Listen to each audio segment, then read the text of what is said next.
1001 பக்தர்கள், பல்வேறு சுவாமி உருவ சிலைகள், வான வேடிக்கைகள், மேளதாளங்கள் என மேலக்கடலாடி பாதாள காளியம்மன் களரி உற்சவ விழா கோலாகலமாக நடைபெற்றது.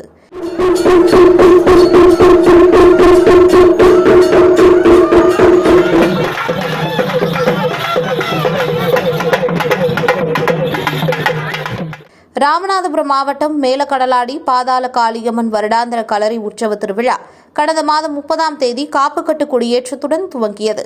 திருவிழாவை முன்னிட்டு நாள்தோறும் பாதாள காளியம்மனுக்கு சிறப்பு அபிஷேக அலங்காரம், தீபாராதனை நடைபெற்றது.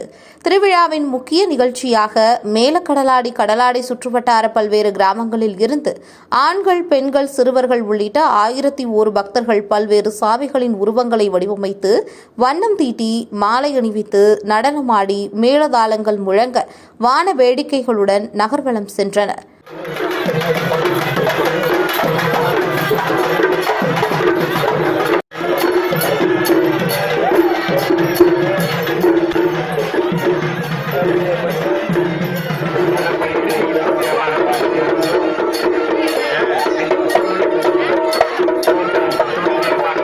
தொடர்ந்து பூதங்குடி கிராமத்தில் இருந்து கடலாடி, மேலக்கடலாடி முக்கிய வீதிகளின் வழியாக நகர்வலம் சென்று பாதாள காளியம்மன் ஆலயத்தை 3 முறை வலம் வந்து தங்களது நேர்த்திக் கடன்களை பக்தர்கள் நிறைவேற்றியுள்ளனர்.